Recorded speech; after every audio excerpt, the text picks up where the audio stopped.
something. Yeah. Riemann Hager. Well, they're not bad, right? Mimi's does say catering.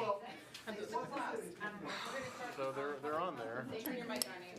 6 o'clock, everyone can be quiet. I'll do that. Make sure this is off. Yep, I'm off. Okay, 6 o'clock, and I'm going to start Public Health and Safety Committee to order. We have several items on the agenda tonight. First item on the agenda is purchase agreement with Phoenix Safety Outfitters. And the reason why this is coming before us is because it's over the threshold bid of $35,000. So anything over $35,000 is asked to come before council. This is paid for out of ARPA money. And this is for the fire extinguisher demo. So if anybody has any questions, Chief Chappell is here.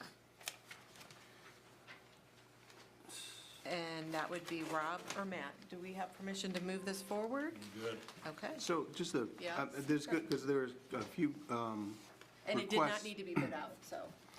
Right, it doesn't need to be bid out. The threshold for council is like 25,000. But so this is just slightly above, about $600 above the amount we allocated. But I think, I'm not going to quibble about that, but it's going to come up again later tonight, I think. But we just do need to be careful. I mean, this, being within $600 is probably not going No, to it's matter not. that much. But just be aware that it probably will either take away from some other place, or we're going to rely upon savings from some other initiative through ARPA to cover the cost. And I think the chief, too, goes after a lot of grants and has shown diligence on saving, and I'm really not concerned on that little of amount personally, but. Yeah, no, I'm not either, because I think it's within that margin where it'll probably be absorbed by some savings someplace else or whatever. Okay. But I just wanted to point that out, because it's probably going to come up on another issue tonight. Okay, do we have permission to move this forward? Yes. Yes. Okay, we'll go ahead and move this forward to committee of a whole. Contract with Flock Safety. This is for $35,700. It's a one-year contract, and it is for the cameras that we had appropriated for that are going to be installed in our downtown, which I'm excited for. I think it's really going to help with tightening up the safety for our community and our residents, and it's already proven successful in other communities that have them. So again, this is for the one-year contract. Okay, so this one actually comes in under the amount, but I don't, maybe, The amount Chief shown- Wallace, well, we allocated, according to my spreadsheet, 36, almost 37,000, and this says 35,700. But I could not make sense of this quote and invoice.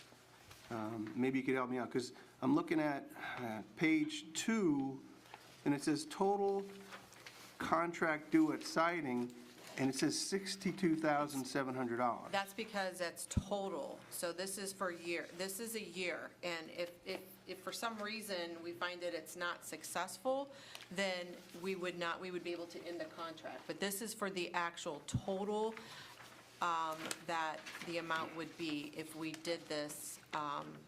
And is that correct, Chief?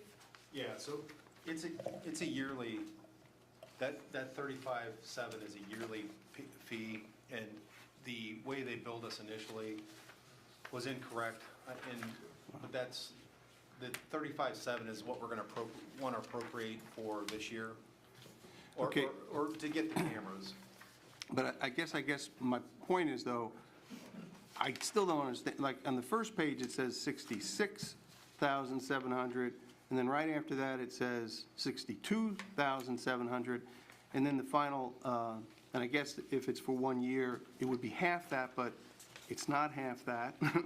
It's more than half that, 35,700, and it doesn't really explain how we get to that 35,700 number. Well, it's still under the threshold right now, so the amount that we're talking about is for the year. So I'm not going to go over bits and pieces, I think, with the whole contract yet. I mean, we can have Jeff resubmit it if that, if there's questions pertaining to that. Right now, I just want to get this part of it passed for the 1 year. Do you have a problem with moving that forward? No, I'm just concerned how they ended up with 35,700. Nope. Okay, we're going to go ahead and move that forward, and we can look at it afterwards at the additional questions with that. Next item, the contract with FAAC Incorporated. This is the use of the Force Simulator. And again, this is under, I believe it's 36,000. Jeff, do you want to go ahead and talk a little bit about this? Yeah, the quote's $36,943.60, and it's just the one-time cost for the equipment and the simulator itself and all the associated equipment with it. Okay, and this is the one that kind of stuck out for me because we only allocated a little less than $21,000 for this. So we're talking about $16,000 unaccounted for. Yeah, but I thought I'd emailed you and told you that was going to be Did you? what the actual price was. Because we had talked about it in the one meeting about what the price was, and I said it was $36,943.60. Okay, I didn't update the spreadsheet, so maybe that's on me. I don't remember getting that email. But again, I mean, look, we went through a fairly lengthy process, and we collected all this information about what people wanted on their wish list to spend the ARPA money. We're going to be $16,000 less someplace else in this spreadsheet. And likely it's going to come from the beautification program because we really didn't nail down any specific costs there. Well, does this have to come out of the ARPA money, the additional 16,000? Can it not come from another part of the public safety? You have to ask the chief that. I don't mean, know. were Do you you have planning- $16,000 Well, no, I lying wasn't around? sure. I was just asking, was you planning on this coming out of the ARPA money, chief? The $36,000? The additional 16,000, that's a big price difference, so that's why I was asking. I mean, yeah, but I mean, we could probably find money in the budget. I thought that was what I had submitted. So, I mean, we can find money in the budget. Like I said, I thought that he had Yeah. submitted that. And like I said, if it's something you submitted, Brian would have, the information or Yeah, him. What we passed when we voted on this was the spreadsheet I'm looking at. If I made a mistake, that's fine. Chief, why don't we do this? You can send me, if you can find that email, send it to me, then we'll figure it out. And if it's okay with council, I mean, the money can still come out of ARPA, we just have less for the city beautification program, which is kind of just a stopgap sort of pot of money that we can use for the remainder of what's left. So, I mean, it's up to you. If you want to find the 16,000 on your own, but if I made a mistake and we passed a budget that didn't include that amount, then I'd rather put it back in. Wouldn't hold you accountable for that. Well, and again, I don't want to stop them from having training gear either. And if it was a mistake made, then, yeah, we need to fix it and make it right.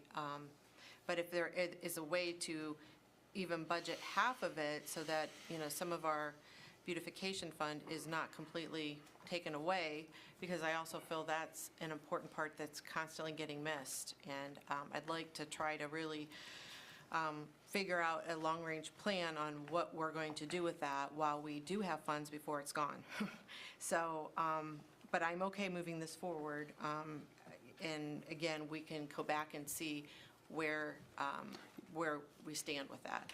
Yeah, I'm in favor of moving it forward. Let's just get some Matt? Yeah, clarification. I'd be curious to see that information as well before.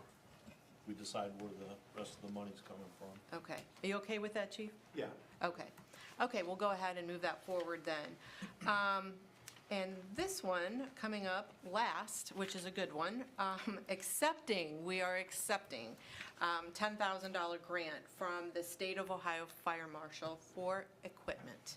So that is a great sound to hear, is accepting. So thank you, Chief, on this grant. We received money on this. Was there a match on this?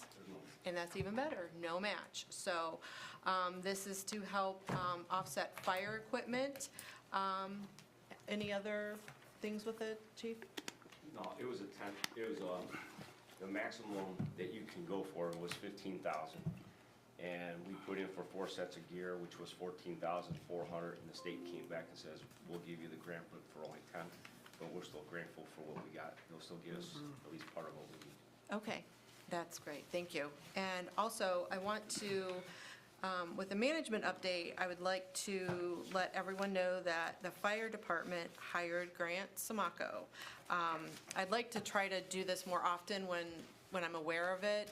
Sometimes, we don't always know until we see it on Facebook or comes, after the thought. But if I know about these things before, our committee meetings, I think it's great that we acknowledge. And what's even great is Grant is from Ravenna, and he was born and raised in Ravenna. So he makes the first guy to make our 7 on shift. So kudos to Grant, and he did his paramedic program at the hospital I work at. So he was on nights with me, and I got to see him work hard going to school and working at a level 1 trauma center. So I'm excited to see him here as well. I was surprised when I saw his picture because I knew he got a job in another fire department. So when I saw that he was hired, that made me smile. So welcome, Grant, and Chief Wallace. I don't know if we have any other hirees that you want to acknowledge or anything at this time? No. Oh, okay. And any other management updates? The only thing I would point out that the Portage County Board of Health is having its annual meeting on March 21st. I will be attending that. I'm on their extended board. It's a business meeting, but they have a lot of show and tell at that particular thing that night also. So I will be attending that. Okay. All right. At 6:12, I will adjourn Public Health and Safety. All right. 6:12, I'll call Streets and Sidewalks Committee meeting to order. First item on the agenda is to enter into a contract with Perrin Asphalt. They were the best low bid for our paving program this summer. The spreadsheet's in the packet. You can see they actually came in pretty well under the engineer's estimates. So that's a great thing. Anything else you? No, so we bid out a couple alternates. We will accept the alternates since the bids were favorable. And the alternate would be the third phase of, is that the? No, the paving Bryn Mawr, paving North Hickory, South Cherry, and section of North Parkway. Okay. So will Perrin finish the third section of, Yes. okay, Yeah, and most likely it's going to be the same contractor. they'll subcontract. Yeah, the subcontractor that did phase 1 and 2. Okay, very good. Any additional questions? Paving program? No? Go ahead and move that forward. Next item is the enter into a contract with JD Striping for our 24 striping and marking program. Again, they came under the engineer's estimate at $71,000. So, and they've done it almost every year. 1 year they did since I've been with the city. Yeah. Can I ask a question? Can you still remind them that when able to do the striping later in the day versus like lunch hour, like we've always talked about in the past, because that seems to, when we kind of get on that schedule, when they do it more in the evening, it tends to make traffic flow go a lot smoother, especially in the downtown area, so. Yeah, I believe the contract calls for them to do it at night. Yeah, I think we had put that in a long time ago, but I just wanted to The know. long lines would most likely be done during the day, though. Okay. Traffic is maintained, unlike the stop bars that have cones across. and that messes the traffic around. Yeah, I know when Carvo paved Chestnut, they were trying to paint during the day, and that caused a little bit of problems, but they're not our normal marking. Will any of this be So- done during school hours too? Like school time with the months, if I, Most likely it'll be done in the summertime. I say Okay. that because of the weather. just in case, because the last time when we were doing stuff and the schools did not know, it's important that if we can at least email the schools and let them know ahead of time if it were to be, so that, for their busing, if there is busing then. Okay, any other additional questions, comments? We'll go ahead and move that item forward as well. Next item, authorization for 2 aerial easements. Are these additional poles that needed to be put up? Because I know we already approved. Correct. So there's 2 parcels that the city owns. So this is just simply authorizing the mayor to sign the aerial easements. The aerial easements are actually going to First Energy Okay, for the land that the city owns. okay, So all the other aerial easements, I've either spoken to folks or I've mailed them out. The residents I mailed out because they don't occupy those spaces, mhm, the rentals.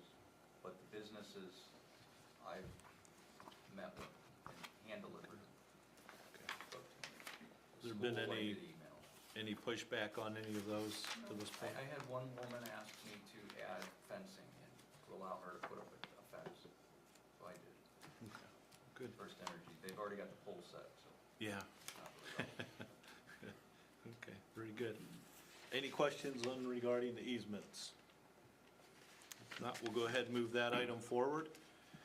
Next item is to accept the 50,000 IRA grant, which I had mentioned last time.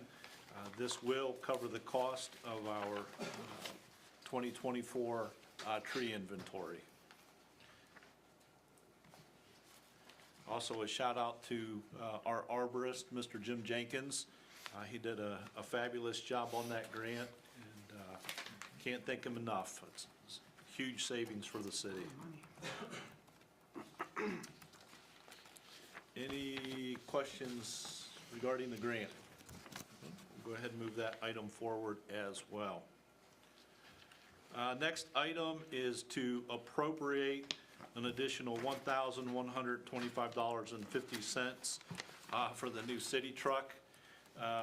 They had their eyes on one, it was a 23, and the dealer sold it out from under them before the money could be appropriated.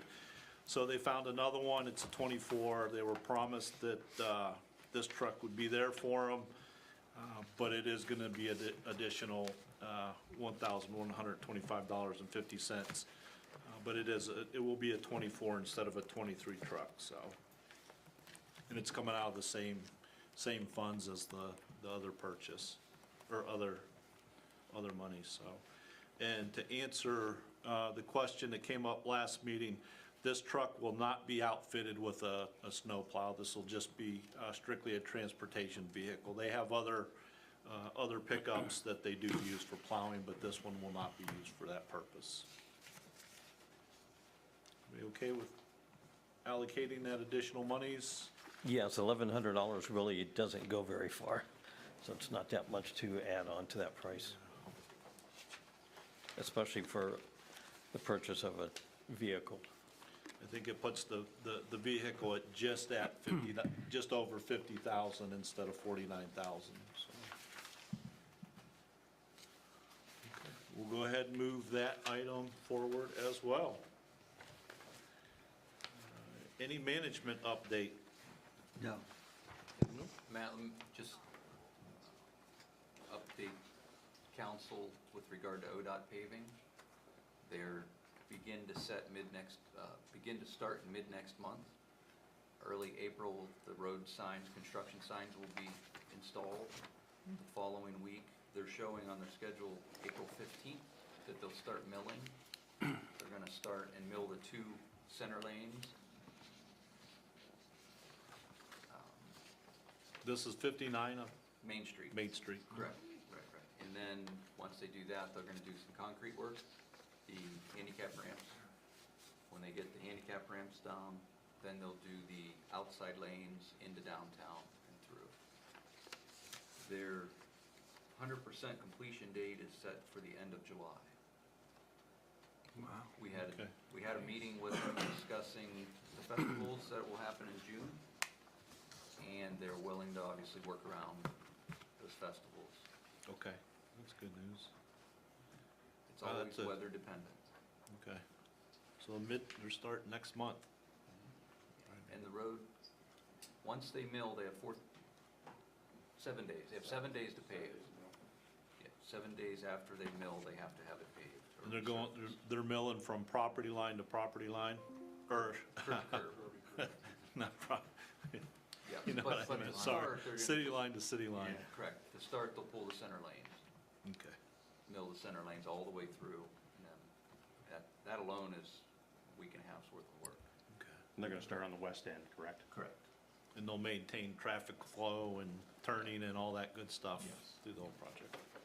Mr. Finney, is the, all of the Ohio Edison pole work done along the west side down there? I've noticed that they've moved a lot of the poles back and much faster than it happened in the past. So I just was curious if that was completed, and does that have to be completely done before they can start on April 15th? They will not be done by April 15th. Okay. The poles are in place and they're hanging their infrastructure. Then they'll tie their infrastructure to the homes or businesses.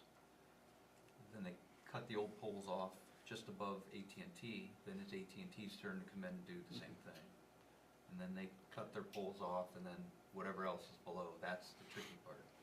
So whatever, figuring out who else is below. Is the contractor able to do the curbs and aprons that have to be done, even if the poles are not completely moved? As far as widening, we won't widen for another year. Okay. So But- the widening is not gonna happen this summer? Correct, I'm hoping to do it in 2025. Okay. Yeah, next year, correct.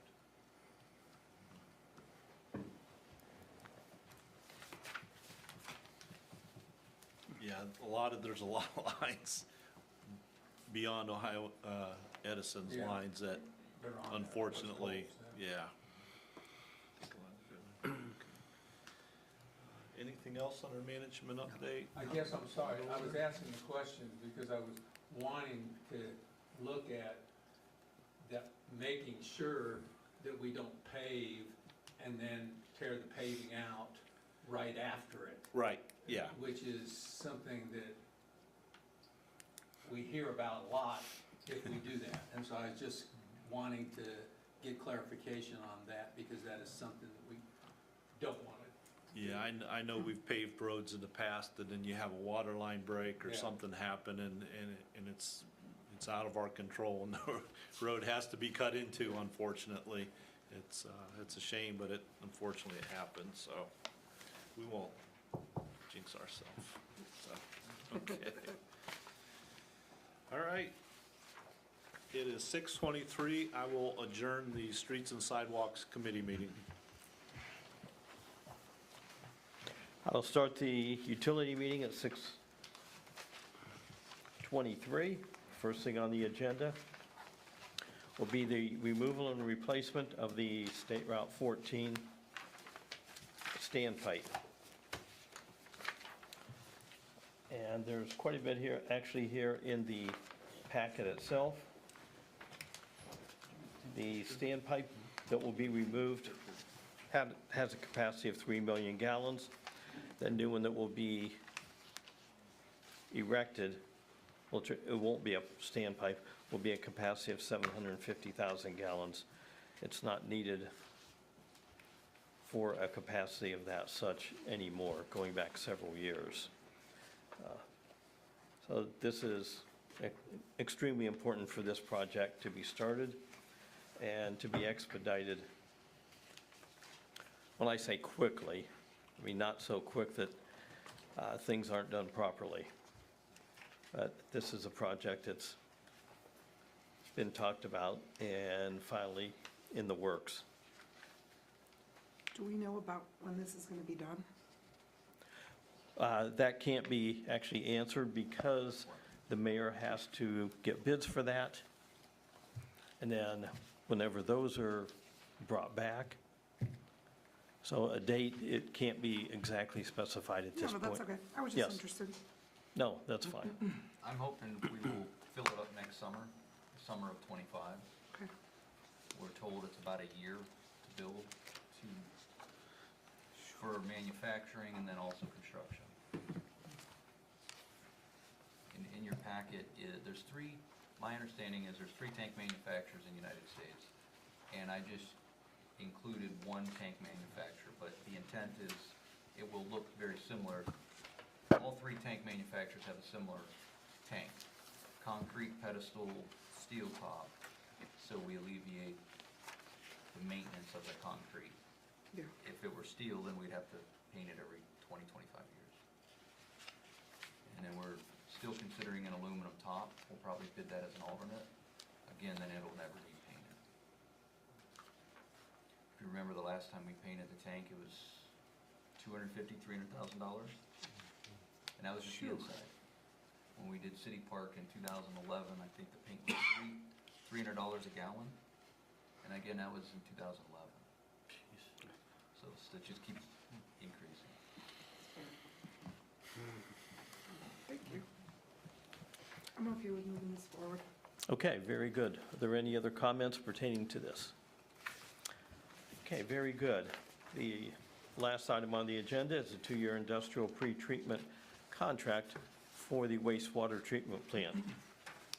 And the company that's involved in that is CT Consultants. Wastewater treatment plant has been using this company for, I'll just say, many, many years.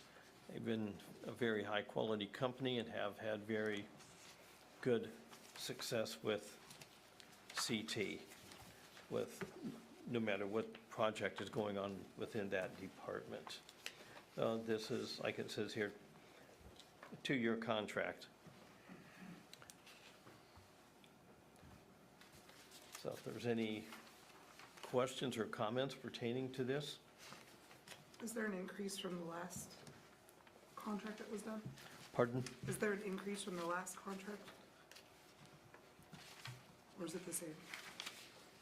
Or is it, Well, I don't do you know? have a price for the last time around. You know Okay. everything usually bought. Well, yeah, what I remember is they get paid when they work for us. That's right, okay.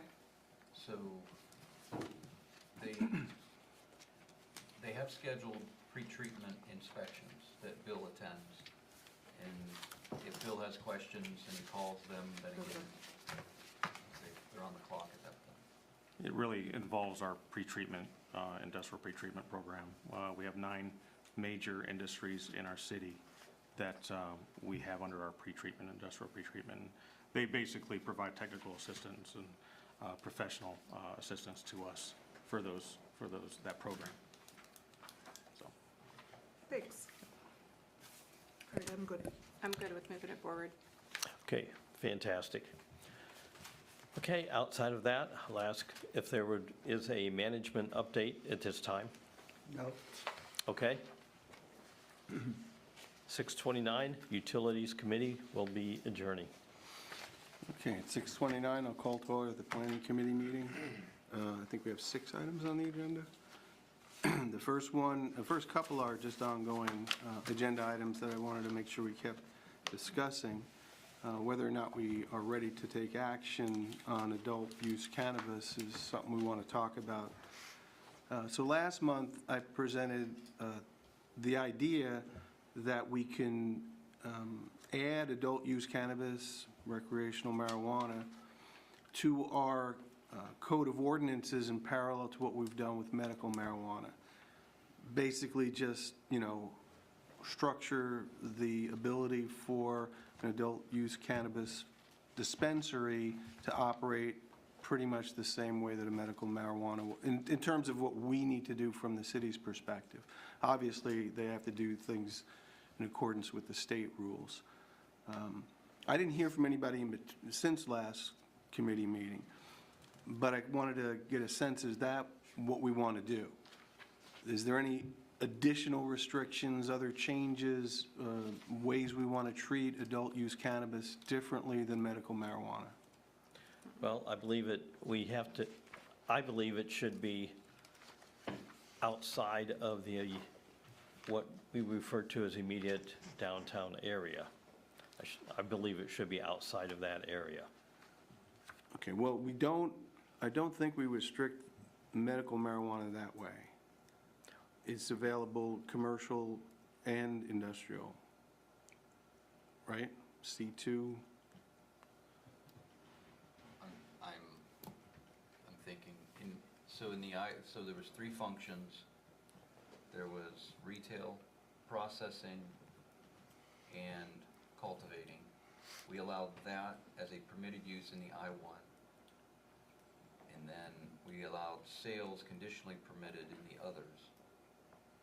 But we did not allow processing or cultivating. So they were permitted conditionally permitted in the other locations, which gave Planning Commission the ability to say yea or nay based on the proposal. Well, yeah. So but I mean, I guess what I'm saying in answer to Mr. Moskin's question is that we would, at this point, allow it in the downtown area. Conditionally permitted. Yeah, well, What are the conditions? Like, is there conditions, when you're saying conditionally, that's broad. Like, so what is that meaning? What conditions is that? For instance, if they wanted to stay open all night long, Planning Commission could say, no, we don't want you to stay open all night long. So would If that they be wanted to- something that, like, for instance, that's a good point. So would that be something that council could, put on the books as far as, I wouldn't think keeping something open all night long is a good choice. So instead of making it conditional to Planning Commission, why wouldn't council, that would be something I would be interested in entertaining, and not, have that on Planning Commission. That was just, you know what I mean? That's what I'm looking at, what conditions, because conditional use can mean so many things. Yes. And so I guess, what does this body, as elected officials, want to, make sure that is enforced? So city council's enforcement is through ordinance. Right. Right. So in essence, I think that's what Rob is asking. right. What teeth do you want? What in an do you ordinance want to format? make different? So, just so clarification, we allow medical marijuana in C1, the Central Business District, C2, and I-1, as conditionally permitted. Any dispensary needs to be approved by the Planning Commission. So regardless of where we say we can put it in terms of our zones, it still needs to go to the Planning Commission. And yeah, there's no exact rule. It's, whether or not the Planning Commission is okay with giving them that permit. My question has always been, well, do we want, if we don't want it downtown, then we take out Absolutely. Central Business District from our ordinance for adult use cannabis. We can go back and take it out of medical marijuana too, but that's been my question all along, is what differences do we anticipate for recreational marijuana that we want to make sure gets included in whatever legislation we pass? But you don't think it should be downtown, is what you're saying? That is correct.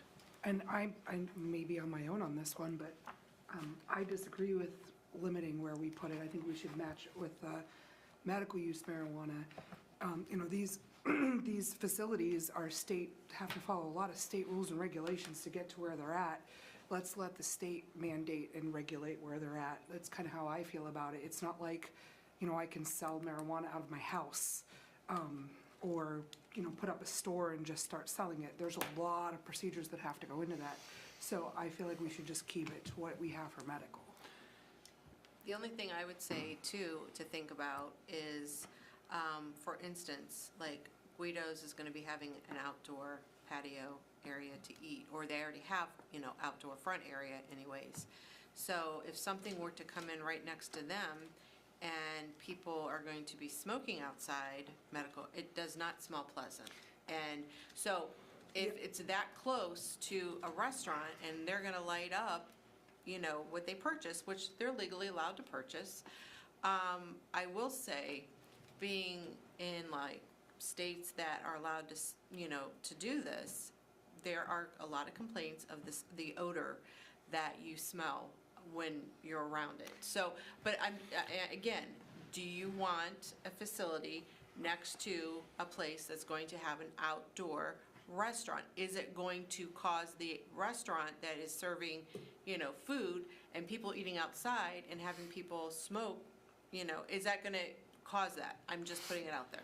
I don't think that that's Well, going to but- matter. But I It think we're doesn't. missing the You're point. going to smell it regardless. We're talking about a place that sells it. Right, but if they're But I going mean, to if buy they- it, are they going to smoke it, Well, I I'm just don't- saying. I I don't know can that drive they- down 480 going to Cleveland any day of the week and get hit in the face with the smell of it. And there I mean, has it's to all be, over and it's not even, Or, I being mean, sold legally and yet. also, I think the way the law is structured, if there is a facility like a restaurant, yes. and they allow it, like in their outdoor patio area, there's not a whole lot we can do about If they that. allow it, correct. So, I mean, so another restaurant could open up next to Guido's, and you'd still have that problem. So I don't know if the dispensary location, I mean, I know what you're saying, and Yeah, I don't these are disagree things with that I you. think could come up, and But- maybe we look at it if it happens, but Cliff had a question out there. if that's Oh, if you like. yeah, come on. I think if you check, okaying recreational use does not okay you smoking it in public. correct. So No, but I'm talking about a private place. there's laws against smoking in those buildings anyway. Well, I think the reason we see a lot of these outdoor cafe places is a lot of them do allow people to smoke. It's, you're not getting the point. You're not allowed to smoke it outside. The You're not allowed to marijuana, smoke the outside. marijuana Oh, law well, is The not law says no allowed. smoking in public. right, but if you're at a restaurant that has its own, It's public. You could smoke it on your private property or a private property, Right. but, I mean, let's be honest. well, okay, if that's the case, then people couldn't just buy something in a dispensary and walk outside and No. smoke it. They're not No. supposed to, Okay. they're not Well, supposed that to. would- I've been to, Okay, well, let that's me fine. clarify here. Yeah, I no. don't smoke. Okay? You seem to be a little bit Neither of am an I. expert on it. But I was in New Orleans 2 weeks ago, and they're not allowed to smoke it in public. Okay, Now, I didn't know. that said, you smell it because it's hard. I think you probably talked to the chief here, and he's probably scratching his head, how am I going to keep How that would you from enforce happening? that? It's going to be Yeah. tough to uphold those laws, but the laws do say, I'm almost sure the Ohio's is the same way. You're not, Yeah. you're not going to be able to smoke it legally out there. Well, and when the medical marijuana place went in, there was a lot of concerns with people smoking, the smell, and we've heard none of that. And they also had cameras there that, Yeah. they were not allowed to open the Oh, yeah. package on the Right. property. On property. It's a So different clientele. I can appreciate what everybody's looking at to look out for this, but I think it might be a moot point because it's not really in the law. Yeah. Okay, well, that's good to know. Thanks Yeah, for thanks. letting us know that. Carmen? So I get, Wait. oh, I'm sorry. Yes. I- As to my name and address. It's Carmen Lodato, 222 Madison Street, Ravenna. If this is going to be something that gets kicked over to planning, and I would just suggest, because planning is also an advisory committee, this would be a great thing to put on the planning agenda, if we could do that and discuss these things. because those are the people that, we're the people that ultimately decide and have that hanging on us. And I know that I've talked to some members on council. I don't know if there's anything that specifically says that you can't have like a lit up marijuana leaf in our code. It's a. No. From a sign code, you're Yeah. referring to sign? Yes. I think there might be. I think there is something When in you can't- 1458 Okay, that because prohibits that. those are the things I feel like that specifically have to be looked at, because in Ravenna Township, next to, I'm gonna forget it again, the Mexican restaurant there. Coyotes across from Walmart, they have a huge neon green lit up pot leaf in the window. And those are just the kinds of things that, you know, I feel like we need to be having these discussions to get out and prevent, because once they're up, and if you decide that you don't like it, the people who already have it in place are allowed to keep it there. But I just think it goes back to, I don't know where we're at on the comprehensive plan, just this vision for the city, because it's in the planning commission's duties that one of the first things that we have to do is evaluate a use against what the master plan dictates. And so then it gets back to, what kind of an image do we want Ravenna to have? So just something to think about. I think that the planning commission's underutilized as an advisory panel, so that's it. Yeah, and that's Good what I point. was gonna say is sometimes we struggle explaining what Ravenna's identity is. And I don't know that I would be comfortable with that being downtown and that becoming part of our identity. My thoughts. And I think some of the clientele we have in our downtown, it could be detrimental to them as well. I guess I'm confused here, and again, I'm on the other side of this. I don't see a problem with this and what the negative, some people do smoke marijuana, and as long as it's regulated and you know, we're keeping an eye on things and making sure that they're going through the planning commission and they're doing things right and we're doing things right, who are we to say just because we don't think it's something that we would do, that it's not something that another citizen would want? I just think we're looking at it as, right now, the image in our downtown, what do we want Well, as and I elected think we do officials? need to treat this similarly as to someone who wants a liquor license, to an alcohol about the same. establishment. It's legal for 21 and over. It's been passed by the majority. I think we need to look at it more of how we look at alcohol sales in bars. Or cigarettes. Yeah, I Or mean, it's cigarettes. even more regulated. I mean, look at all the places downtown that have liquor licenses. I mean, So, I have no problem with limiting the number of facilities that we allow into the well, city. that was going to be my next question. Something of that nature. And But the times, I to, think, too, 'cause I don't want to target and say, no, I think we're somewhat discriminating against it, even though it was passed through a vote. Yeah. Now, we don't limit the number of medical marijuana dispensaries. We say that there can only be one in the same building structure or portion thereof. But, you see, one of the things, and I don't know, we do want to look further in the future, but right now, the limitation is by the state. State is very selective about where it's going to put either medical marijuana dispensaries or adult-use cannabis dispensaries. And right now, I think the plan is, and I think I mentioned this last month, to approach those medical marijuana dispensaries to see if they're able to or willing to become adult-use cannabis dispensaries. All right, so getting back to the question, though, I mean, there seems to be some who are reluctant to permit, even conditionally, adult-use cannabis dispensaries in the central business district. Is that what I'm hearing? And then I'm hearing others who say, why should we do that? I think, Rob, it would be interesting to also take Ms. Lodato's recommendation and to have Planning Commission talk about it. I agree. And then bring it back to this council before we make any type of decisions. At this point, we are talking about it, but I do think as well. I think it's an excellent idea, and I'm willing to do that either, I mean, right now, we haven't really crafted anything No. other than me replicating what we've done for medical marijuana. So, but I guess before I send it to the Planning Commission, it would be helpful to get some direction if there needs to be any changes. Now, if you want, I could just forward this, and by the way, Mayor, are you okay with that? Because I believe you're the chair of the Planning Commission. Yes. Are you okay with us sending you that? We're looking, we have some other things that were talked about at the last session, the lighting. Yeah. And our code doesn't stop some of the stuff that becomes quite Right. overbearing when it's put in. And that's one of the issues that we want to look at, that we may come back to council to ask for an ordinance on that. I don't have a problem with that. Okay.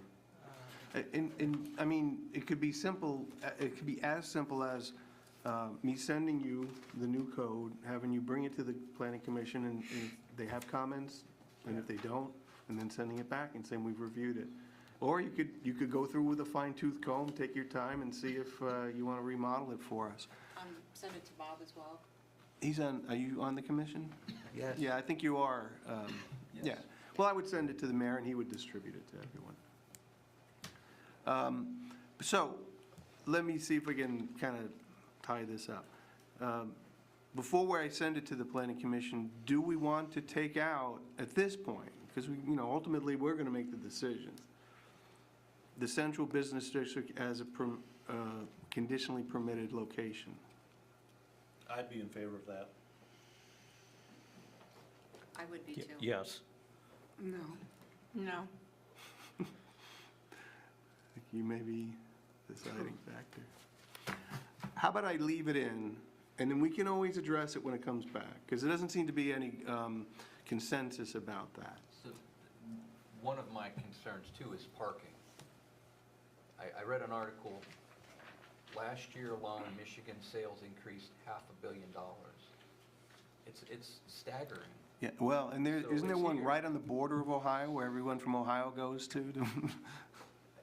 Might have been, I don't know. I read that somewhere. But that's something that really has to be considered too, Right. is the traffic. We don't know what Ohio is going to do Right. as far as initial permitting. Don't we, There we was an do, article that stated the medical cannabis, because their infrastructure's in place, they will probably be allowed the first go-round of permits. right. Even ours, I think there's 25 parking spaces. It may not be enough. And that's something Planning Commission has to But there's truly hardly consider. ever cars there. I saw a lot of But cars I the think other the most day. I've ever seen was maybe 3 or 4 in the lot. The other day it was packed. Medical's different. It's going to be completely Yeah. different. Yeah. Yeah, The this is other going to be thing- open to anybody, not somebody who has to have Exactly. Rob, a the permit. other thing with being on this committee, I feel that, we should follow the same as like alcohol sales cannot go past, 2 a.m.?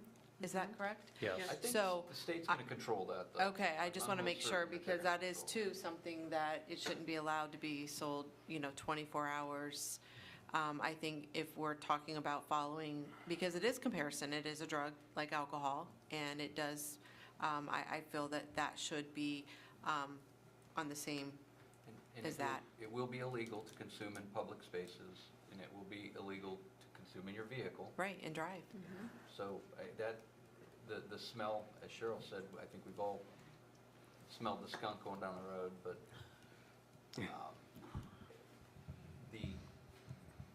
it's left to enforcement at that point. The Planning Commission can only do so much, but hours of operation, parking, lighting of the parking lot, those sorts of things. So there is a section on parking, off-street parking, which says off-street parking for an adult-use cannabis dispensary shall be provided pursuant to Chapter 1272. I don't know what 1272 says, except that the Planning Commission may require an off-street parking plan. So we can tighten up that section, be more explicit, but I don't know what would you suggest it say? A minimum of X number of spaces, or depending upon the size of the facility? So the parking is, our code states, based on the square footage of usable mercantile space or office space, it's one parking space for every 200 square feet, is what it comes down to. That has to be, plus each worker. And these may not be the medical marijuana dispensary is not that big when it comes to Not, no, but be ready for the other stuff. Rob, I just wanted, I'm sorry, Amy, I don't think we have enough parking downtown for a facility. So are you then in favor of restricting it from the central business district? Yes, I don't want to put planning commission in a position to have to say no to a conditionally permitted plan because of parking. I think it just sets everybody up to fail. Right. I want to say, I just got a comment, Rob, from someone watching. Oh. And it says, someone drinking alcohol doesn't affect my visit downtown, but secondhand smoke that smells like skunk and weed would. I know, but again, But I think I'm we- just telling you what was, somebody who lives in Ravenna just sent me that is watching. So that is, just But want you're to, not- you- we're not allowed to People are smoke going it. to do it regardless. It's going to happen regardless if there's a business downtown or not. The dispensary. Yeah, and you're not supposed to. But it may be the know. parking is the bigger issue. I believe it's going to be parking. Well, all right. There's some strong feelings about whether it should be downtown. Maybe that'll be part of my communication with the planning commission to consider that. Yeah. And maybe also to consider how many Requirements. we want in, how many facilities, how many dispensaries we want in the city in total. Like I said, I think the state's going to be good at regulating that, but we maybe only want one, not more than one, and we could always change that in the future. Is the situation right now that we are on hold on any facility in the city? And the reason that we're on hold is because we do not have zoning regulations that cover it? We don't, according to Mr. Semino, we don't have anything that says we can allow it. So The second is the state hasn't Right. provided Approved it. guidelines. We have those two issues. So we don't know what they're going to say. Right. The state hasn't approved anything yet.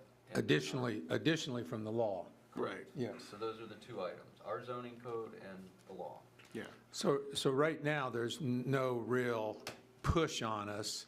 No, except that we already have a medical marijuana dispensary, Yes. which could very well flip as soon as they're eligible to, and as soon as we have code in place to allow it. And you're proposing and you put together a mock-up draft of, Yeah, I thought did we not send it out last month? I'll send it out again. okay. And we probably should, you're asking us to review that to see if there's additional changes or Yeah. things from how But we to keep want. things moving, I'll also Okay. send it to the planning commission with good some key idea. questions about what we want to do. Parking would be certainly one of them that I think they need to be aware of. Because I get your point, I mean, they may run into legal problems if that's the only reason that they deny it, and maybe if we have a code that says it's not allowed, then that's certainly going to, Rob, I would also suggest maybe getting some input, maybe from our safety forces. Maybe, I don't know if the chief thinks of anything. yeah, To absolutely. email Rob on that, on the committee, on any ideas, or both chiefs. You know, any input, something that you might think you would see, or problems that you might think that we should consider. I think your expertise would be appreciated as well. Yes, absolutely. I think as we look at it too, the question about the number is a big discussion that we should have. I don't know if we have time just in a work session like this to look at that, but I do have some experience with relatives that live in Michigan, and in their small town, which is approximately about the same size as Ravenna, they have 6 or 7 in town. And That's too many. I don't know if the restrictions are less on opening them, but that's a big consideration for us to think about and talk about. Yeah, well, I agree. And so we may have to wait for the state's additional guidelines to do it, but that's also, But again, that I is a think- very big discussion that Yeah, we need to have. I do think we need to stop just thinking in the short term, and, if we can dispense of this idea and put something in place that's going to be long-standing, that would be a good idea. So maybe 2, I don't know. Yeah. Or one other approach is only one in a certain district, or one within a certain distance of another, something like that. If you make it long enough, it may only fit 2 in the city, so. All right, so we'll keep this discussion going. We'll get some input from the planning commission, certainly the safety forces. We certainly encourage them to give us some feedback. So for now, we're not moving anything forward. I did just put on the agenda safety in City Hall buildings in case there's any updates there. I think there was a meeting with, Last week, did you go? I couldn't go. I couldn't go Paul, either. did you go, Paul? Yes, I did. Do you have anything to report from that meeting with Parks and Recs about the new, their plans or whatever? Yes, Mrs. Watson had commented on the size of the building that she would like with, well, Sean, and he said he would probably put something together. She was thinking of it being on the site where the fire and police buildings were in City Hall. So that was her thought about it, and she would really like it over in that area. And then there's the cost. So that's, right now, that's I'll just term it as a prohibiting factor, because there wasn't a cut and dry cost, but it was approximate, I'm trying to think the exact number that Sean had mentioned. It was close to 7 million approximately. Well, when you look at everything proportionately, square footage that was considered, but that's not cut and dry. And then when you consider the HVAC that's going to have to be done, if it's being done at a new facility. So there's. Any idea when the new plan would be coming back to council? Did they talk about that? Timeline? The answer is no. Okay. Tim, were you there? Yeah, I was there. Yeah, Judy's looking for a 19,000 square foot building. They're trying to look and see if it'll fit on that property along But that was going to be one of the questions. with police, fire, and city hall to make it all one complex. Parking. With parking, which is going to be a big deal. So, I'm not sure when they're going to come back with a plan on what they can fit on the property, but it was a good meeting, and I think we got a lot of things understood with what Judy wanted, and Sean is going to put the pencil to paper and take a look at that even more, so I think it was a good meeting. I did have the opportunity to talk to Judy about it at the Parks and Rec meeting on Tuesday, and she showed me kind of her renderings, which like her dream renderings, and I joked, I'm like, where's, there's no pool. It's not like this big fancy, it's not a big, she's not asking, what she's presenting is not a big fancy idea. I mean, it's very realistic. Yes, it's a lot of money, but it's not like she's putting in like 2 indoor pools with 2 spas and a sauna. It's really just that gymnasium area with the track around, the ability to be able to utilize bathrooms that could be accessed from the outdoors for activities, during activities. So some of those things that we touched on. So it was a pretty simple request. Yeah, I think I was told when she told me after the meeting it was about 5 million, a little over 5 million. It was is about what- 7 when I talked to her on Tuesday, I thought. Okay, yeah, she'd said about 5.8. Yeah, it's somewhere right around there. If you look at 19,000 square feet at $300 a square foot, Yeah. it's right around 5.7. But you have to add everything else that's involved with the building too, Yeah. like heating and air conditioning, as well as flooring, everything she wants. Looks like about 7.5 million. And some of the things that she had presented and showed was like, even like having like a room that has that rubber flooring that could be hosed. So if you did like different activities, like the foam parties or the birthday parties or stuff like that, it'd be easy clean. So there's things that she's thinking, putting into that made sense. I think it's a really cool concept with the stuff that she had Yeah. ideated, and a good thing to make money off of, for Parks and Rec, and offer, stuff for the community, for the kids in the community, a really nice opportunity, so. And a possibility down the road to rent the space out for a variety of different occasions. What about police and fire? Are they ready to, anywhere close to being done with that? We have renderings of that, but we got to look at funding. I mean, it's, one of those things before we even go pencil to paper for a design-build engineer that actually builds those things. We got to look at what kind of costs we're looking at for that one big building. That's shared. And whether or not there's just going to be fire and police. Yeah. And maybe City Hall. Yeah. Let right. alone Sure. Parks and Recs. So Yeah. we got a little ways to go before we get to that point. Yeah, quite a ways, Yeah. since All fire right. and police would have a priority. Okay, well, so there's an update. We'll keep that on the agenda in case there's other meetings and other things to discuss.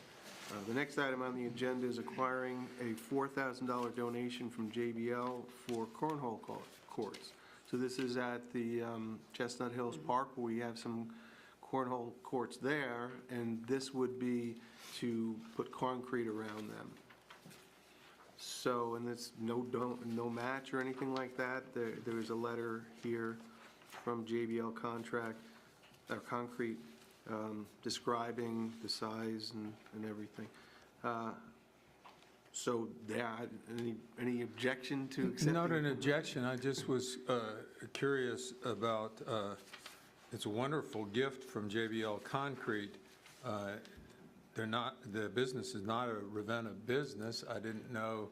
Oh, what their connection is? Did we hear any Connection information? through Parks and Rec. Some through Parks and connection Rec. to Parks and Rec? Yeah, it's a wonderful thing, $4,000 worth of concrete around the cornhole, great. We okay with passing that along? Yes. Okay, good. Take All the right. money. Then the next item on the agenda is authorization to apply for the Portage County DD grant. And so this, if you remember, we're redoing the surface at Chestnut Hills Playground. And this would be to help pay for more accessible, I don't know what the correct terminology is. Equipment, I know that equipment. when the playground was built a while back, they did put in some handicap accessible swings. Right. Those have been not handicap accessible for a really long time, just because of usage. So we had talked about, actually, when we talked about the concrete piece, the swings got brought up. The concrete piece is going to allow more accessibility. Now that we're going to have the new turf, we want people to utilize the playground. We want it to be as more accessible, and this gives the opportunity for folks that might need some assistance when they're in the swing to be able to use. We were looking at the roller coaster style. Right now, I think the swings that are there had straps, and over time, those decay and wear down or get taken.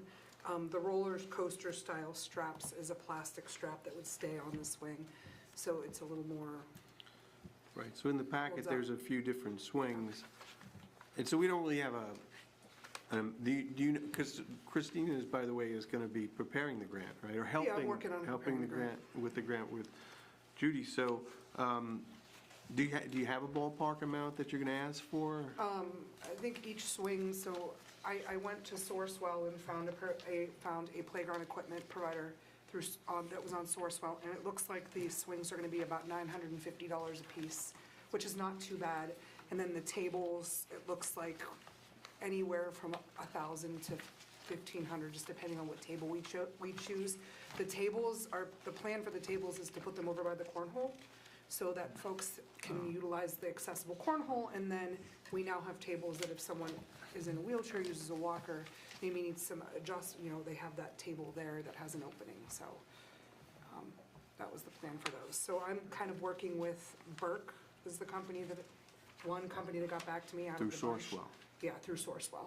I'm sure I'm gonna get 90 catalogs now of playground equipment, but, kind of looking So, at that. yeah, I'm looking at the tracking sheet, it does say $8,000. Yeah, Okay. and this is a newer grant Portage DD is doing. It is to encourage our communities to be more accessible and to be more inclusive. And there's no limit. So we're gonna try this, and then maybe next year try for something else. So will you have the grant ready for us to vote on this? Planning on it, In yes. April? Mhm. Okay. Okay to pass that on? Absolutely. All right, thanks. Christina. So then the next item on the agenda is the permanent budget. I guess, Brian, you can help us walk through that. Okay. So I passed this out to everybody through email on Friday. We've had various meetings with department heads and everybody, and we had a budget commission meeting on March 5th. These amendments that we're proposing are, it's not the complete new budget, these are the updates to the budget that council passed in July of 2023 for this year.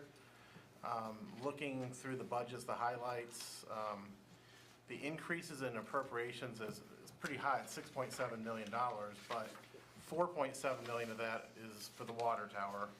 We have a little over $500,000 for the pocket park, and about $900,000 for the street garage renovation, and then various new positions like the 3 firefighters and an IT manager, and then an ambulance for about $300,000. So that's really the bulk of the changes in the appropriations. And these have all been talked about through council and all that in the past.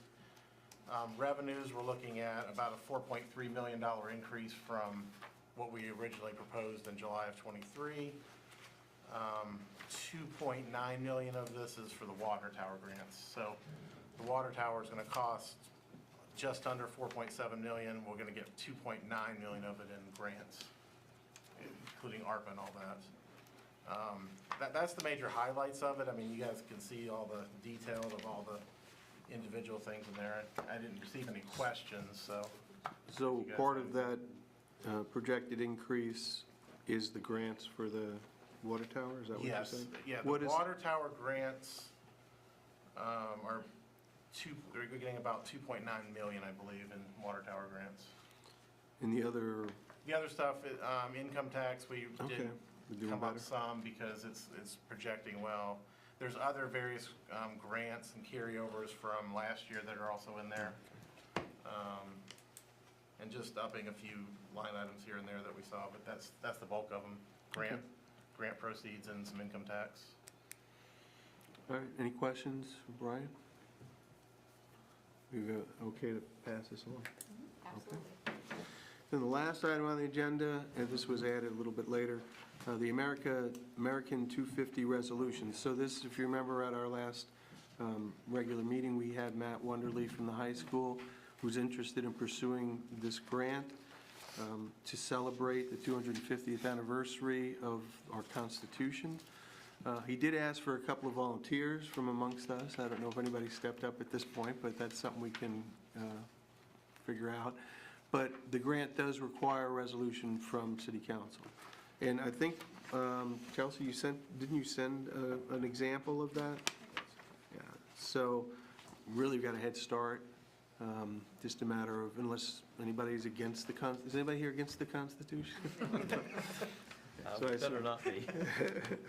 I think we took an oath to make sure. Yes, you're right. So, any questions or comments about that? I mean, it's a great idea.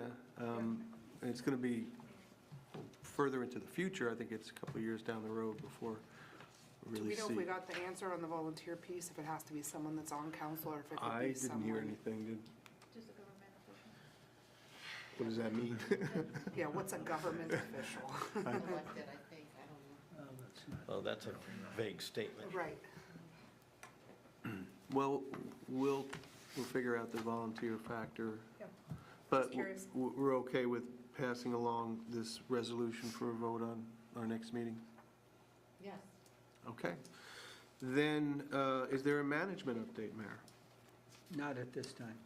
Then I will adjourn the planning committee meeting at 7:08. At 7:08, I will call the Community and Economic Development Committee to order. First thing on the agenda is the RLF Administrative Agreement. This is the administrative agreement that we are still waiting on the state for the management of the RLF accounts. Again, the state is always historically behind, and they'll want it in a week's time once they actually put it out there. So it's just back on the committee so that we can keep it moving, and hopefully the dates of us passing it and it coming out will coincide nicely. Any questions? Move it forward. I'm just Alright. looking, I was looking at this that you have here. This will, 7-unit project. No, But this Amy, is that's different. something else. Oh, okay, sorry. Something else. All right, sorry. This is the old administrative agreement that's been Okay. on here for a few months Yeah, now. This is what we Okay. sent back to the Okay. committee at our last regular meeting. Gotcha. The other item on the agenda is the home RLF new construction. So previously, we had approved for the home RLF funds to be utilized in order to continue doing owner-occupied housing rehabilitation to extend the CHIP, because the state is taking the RLF funds that are not used. That's why we waited to apply for the CHIP, because we would rather use it to do additional units than lose it to the state and not get the grant money that we would typically get.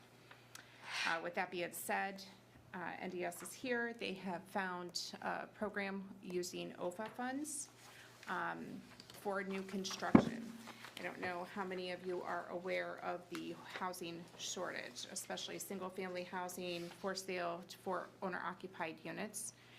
So OFA has the funds that they've put out there.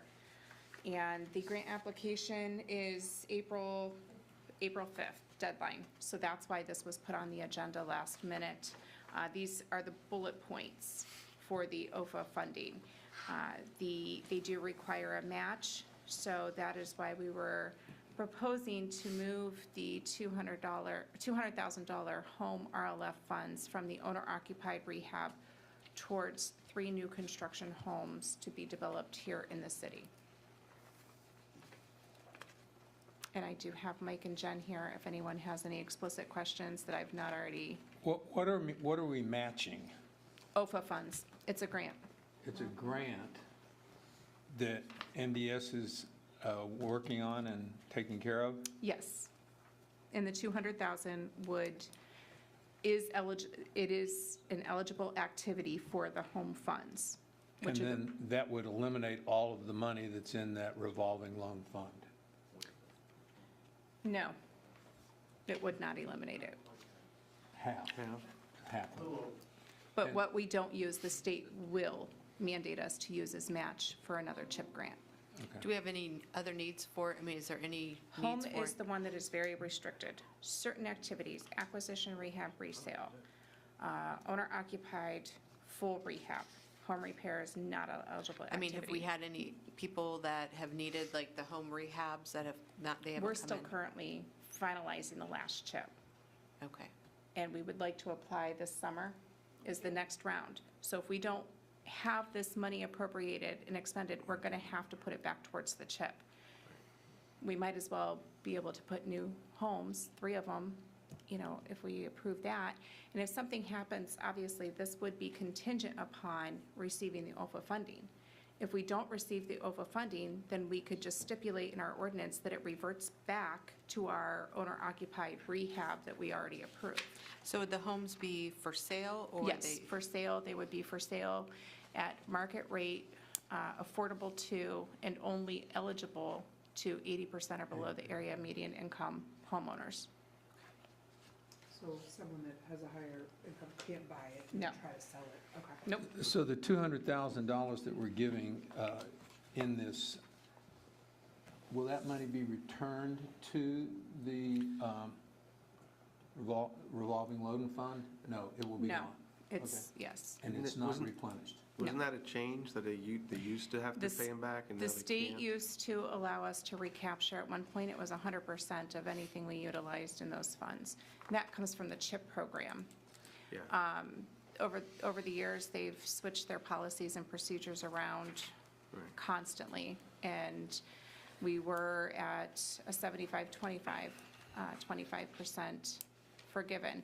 Then it was 80-20, and then it was, all of it's forgiven over 5 years. So we have to follow the state's guidelines on that. There's I think nothing we we can do. voted once or twice to actually forgive some of these in the past, too. Do But we- it's funny to me that they still call them loans. Do we have a location, like the area where they're going to be yet, the land or anything? No. So it's going to be in Harvest and Fox Run? Okay. Oh, okay.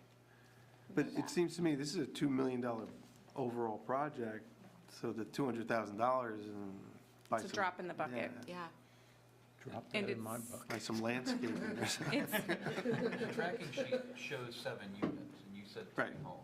3 in Ravenna. 3 in Ravenna. The other 4 Wyndham? homes will be out in Wyndham, and that will be, they will be talking to Portage County to get their match funds for those.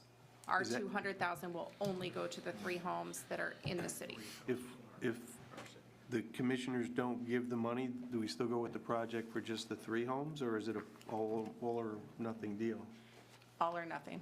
Oh, so, So we couldn't No have the 7 guarantee homes there. built or here, no, if they don't we win? won't get any unless the Oh, well, I'm county. just saying. Based on the short window of, it's a brand-new program that the state's just now rolling out, and it's got all sorts of issues.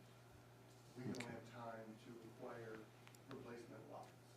The 3 that are in this are already owned by NDS, so it's easy for us to throw them into the project.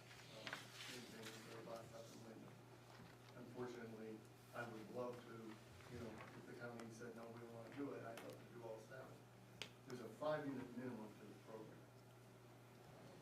And to be able to come up with lots in such short order, unfortunately, it's a requirement of the application that we have site control at application.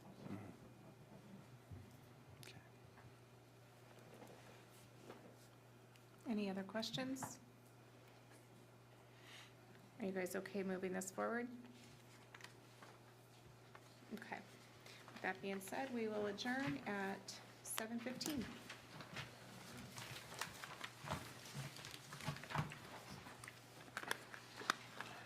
At 7:15, I'll call the Personnel Committee meeting to order, exactly on the time listed on the agenda, I might add, Wow. to 7:15. We'll see how long. Wow, so, look at that.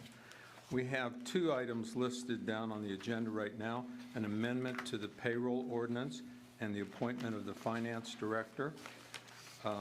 We're going to add another agenda item, which is the discussion of the procedure for filling the vacant city council president position. And the order in which we'll address these 3 items, we'll talk about the appointment of the finance director first, discussion of procedure for filling the vacant city council president position next. Then we will have an executive session to consider the employment of a public employee, and then we will talk about the amendment to the payroll ordinance. Okay? With that, Just a question, is the amendment to the payroll ordinance included in the executive session? no, Oh, okay. it is not.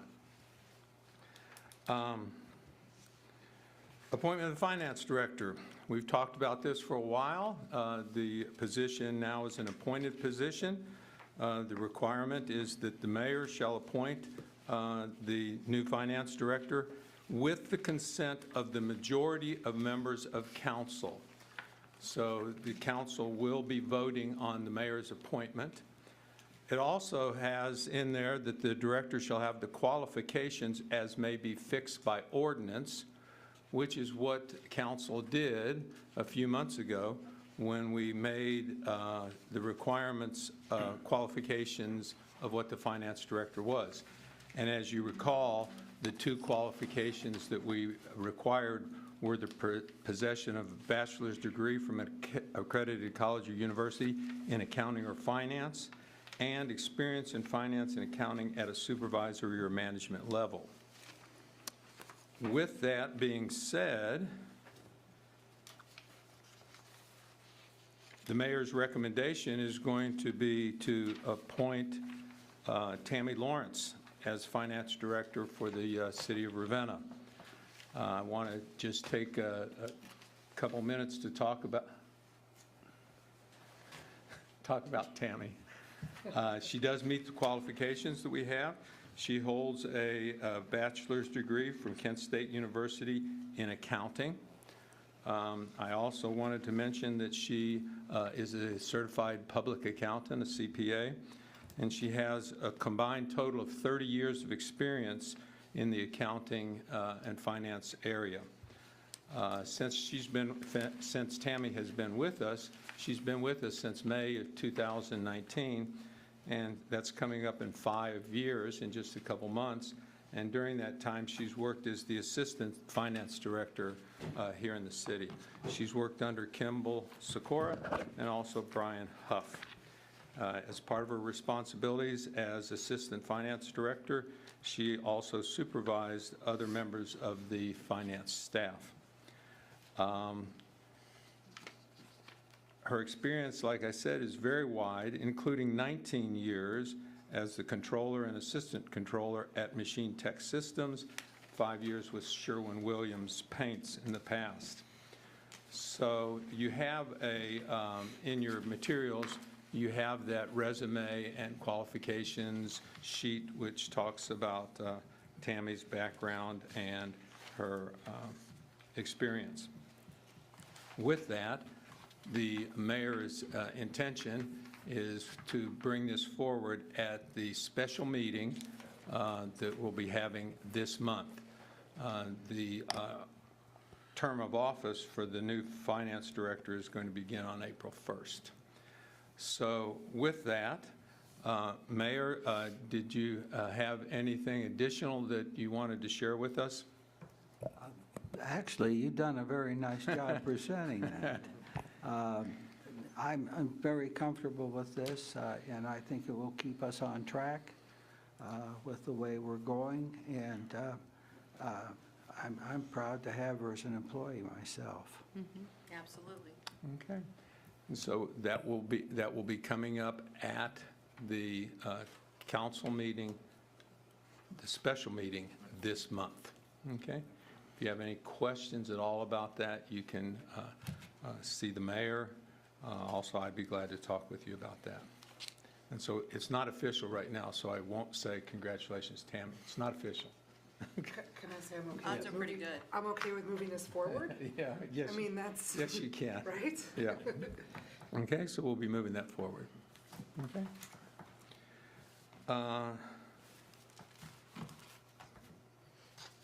Next item, discussion of procedure for filling the vacant city council president position. As you know, at our last meeting, Mr. Kluge indicated that he is resigning the position of president of city council. He's said that he intends to make that effective March 31st, and so it will be an opening as of April 1st. I do want to go over with you what the charter says about filling this position and what it's the responsibility of council to do. I am not usurping anyone's authority, I believe, in this discussion, but just wanting to make sure that everyone has an understanding of the procedures that we're required to follow here. So in the charter, there is a provision that covers the vacancy of a president of council. In case of a vacancy, the president of council shall be elected by council from among its members, and the one elected shall vacate his or her term as councilperson and shall serve until the next municipal election, when he or she may run for the unexpired term. So a couple things that, and I know a couple of you have gone through the selection of a city council president when there's a vacancy, but that's been many years ago, and so it's good for us to talk about what we need to do. So a couple things. It comes from the members of council, okay, shall be elected among its members, and the one selected shall vacate their term. Whatever position they're coming out of, they vacate that position, and they have to run in the next municipal election, which will be for us November of 2025. So we're in 24 right now. The next municipal election is next November. So the person would have to get their petitions in January to get on that they're running for it, because there may be a primary for it, so they've got to do that. So I think, is everybody clear on that? So that'll change the term of that position, because right now, he's just starting a 4-year term. My belief is that he finishes the unexpired term. Yeah. Oh, is that what it says? Oh, Wait a minute. well, it's a 2-year term. No, Did- it's No, a it's a 4-year. four-year term. Okay. President is a 4-year term. Four-year term. They'll But finish a but I 2-year think, term. but I think Matt's correct, that It'll it change will. the cycle, It'll- and that yeah. happens periodically. Because right now, the mayor and the president are in Right. sync, and it won't be after that. Is the cycle set by ordinance? It's No, I not. don't believe so. It's not. It changes periodically. Yeah. And that just happens. I mean, does it, I wasn't listening, but does it say that the person completes the unexpired term? No, it does not. Okay, so then they have to run, if they want to stay in the position at the next municipal election. But not- listen to what it says. It says, "And shall serve until the next municipal election when he or she may run Right.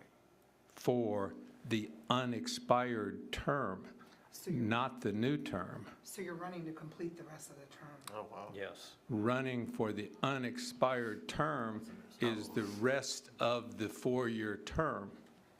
Oh, We may have to get a legal opinion on that, maybe No. right. but that's what my belief is. Yeah, that's So you're running for interesting. 2 years.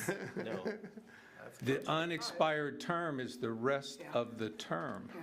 But that seems odd because, you know, there could be other people who want to run for that position and they're only going to get a 2-year term? That Well, seems odd to me. yeah, I'm just saying what the words on the page are Yeah, here, Yeah, you know? worded awkwardly. Okay. So we'll get clarification on it, but I believe that that's what it is. Yeah. It's just the rest of the term. But But just if like he you, was newly elected, then would that be 3 years? Well, no, because there's no municipal election until November. It's every 2 years. Okay. Okay. There is no municipal election. Let's leave that there for just, while we keep going, Let that simmer. So, right now, the council is going to have to vote on who's going to be new president. the new president. So part of that is, I guess we need a discussion of, and I'm not asking for people to say this right now, who's interested? Because if we're going to vote on somebody, who's interested? You know, everybody's eligible. All 7 of us are eligible. Who's interested? I'm not going to call for people to express interest at this moment. However, I think what we probably should do is, in an executive session this month, meet to talk with everybody that is interested in the position. Otherwise, I mean, that's, I believe, an open way in which to do it. If somebody wants the position and is willing to do it, we should probably hear from them and let them talk about why they want it. And then we have to have the election. And you say, and then, do you mean that night? I don't, no, I'm not setting the procedure. I'm just saying, Because, I mean, it could be, it doesn't, I'm talking to Chelsea before the meetings tonight, it could be that we delay picking a president, you know, and have the pro tem preside in the meantime. in the April meeting, or, Yeah. yeah, yes. There's no time, in other words, There's no timeline. time Right. limit for filling the position of council president, although there is a time period Yeah. on whomever of us take that position Right. that creates the vacancy, and there's a clock on that. But it doesn't start until the new president is elected. Absolutely. So, I mean, we could go months, And I and the pro tem could hold the meetings, because by charter, the pro tem conducts the meetings, in absence of the council president. And I also think before we advertise for any open seats, we wait until you know which one. Yes. Because I think Well, it'll we can't. cause mass Yeah, because the chaos. advertisement will depend on the Right. person's position that they're picked from. If it's a ward position, the only people that can apply are residents of the ward. If it's an at-large position, then anybody from the whole city can apply. Right.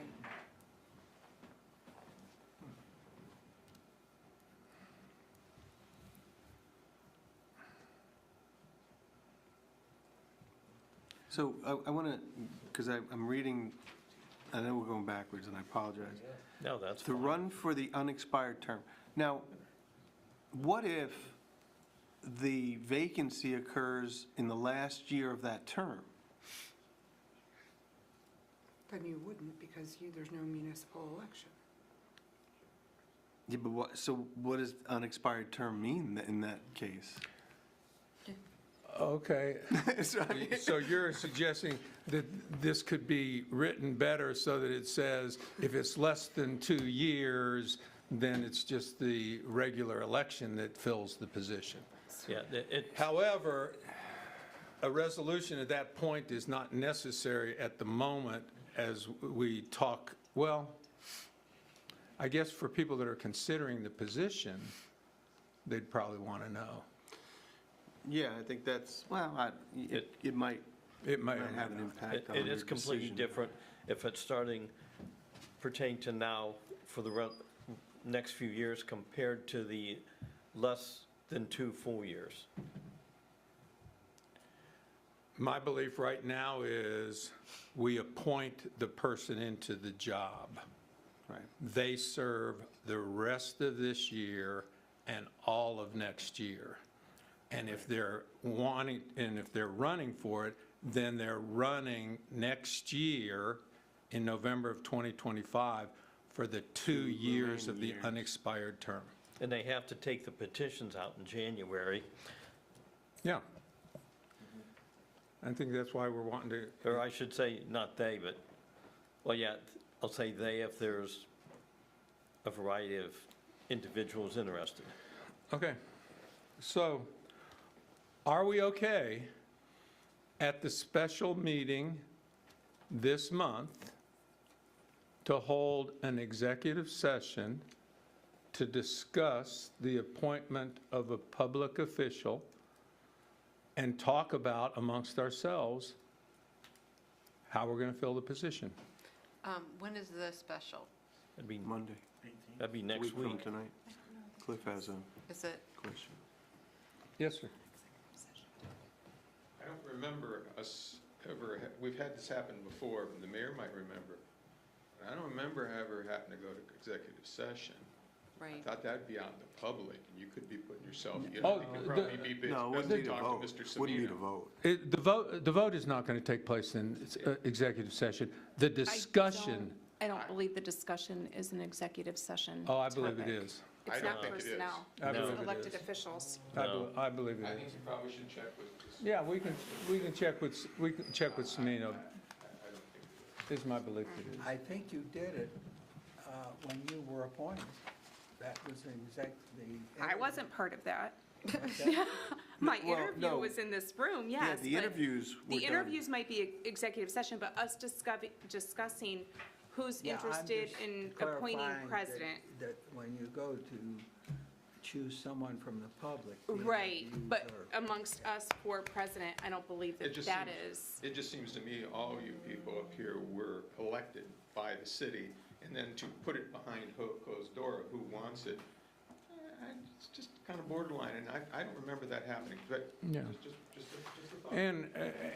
And we can talk about that in the future, but a permissible reason for going into executive session is to consider the appointment of a public employee or public official.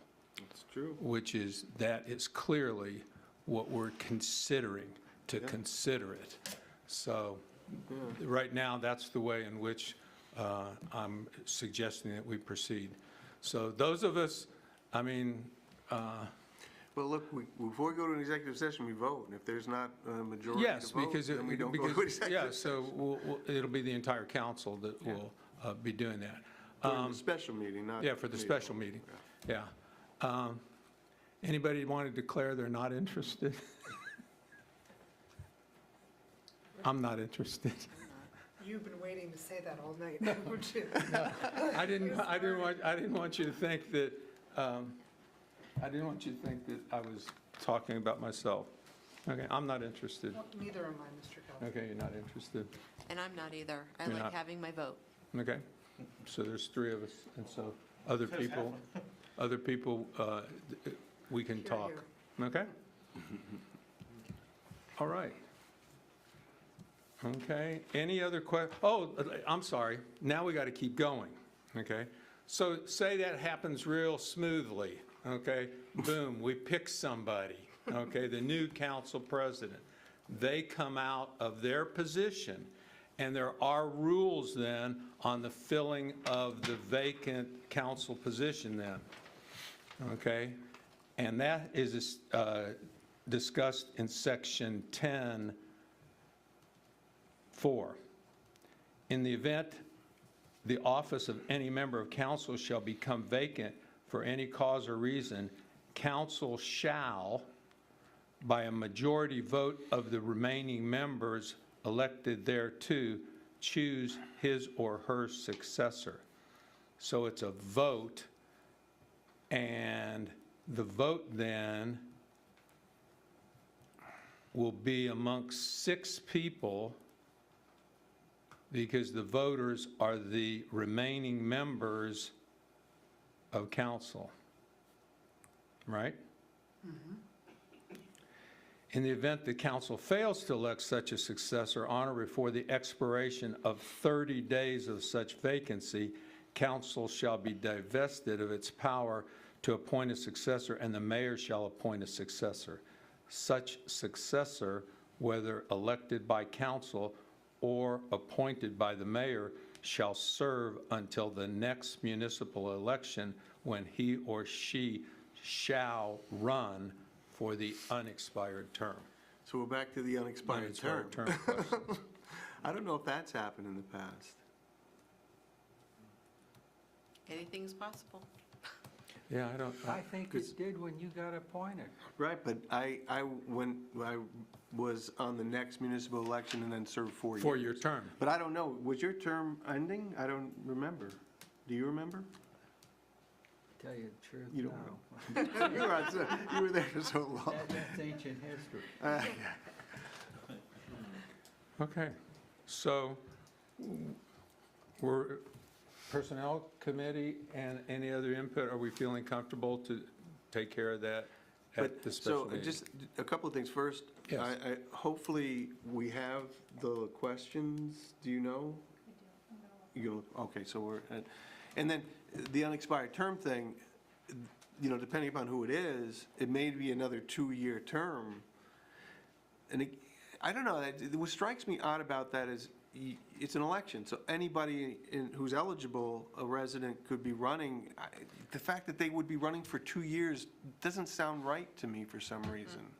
Well, if the person, the council person that is appointed, I'll use myself for example because I'm not interested. But if I go over there, I just got elected, so this person that we appoint, it's the same way, it just goes to the next election. Right, but I'm saying, in my situation, it would be a 2-year term. Yes, because you were appointed like the 3rd year into a 4-year term. Yeah. So I don't know, I'm not. And that's I'm what just- Fred Berry had to do. He had to run after he was appointed, because he was appointed. He had to run in 2 years, and then he had to run again in 4 years. So this is nothing that's uncommon. No, I guess my point is, it just seems odd and unfair to the general public who are not already elected to say, I'm interested in that position, but I only get it for 2 years. Some people don't care. It's their name in there. I mean, Well, it's, and That's just my personal. everyone has done it that's got appointed. Okay, All right, and I'll try to get to Mr. Savino and talk about that in its part. Okay, next, I'm requesting an executive session for the Personnel Committee to consider the employment of a public employee. Chelsea, if you could call the roll for the Executive Committee, please. I mean, Personnel Committee. Do I have a second? Second. All right, Mr. Kelfi? Yes. Ms. West? Yes. Matt Harper? Mr. Yes. Harper? And the invitees in, Mayor, if you could stay with us, and, Is anything else on the Yeah. agenda after this? yeah, we're going to talk about amending the payroll Oh, ordinance that's right. afterward. Okay? Yeah. So I'm out of here. Yeah.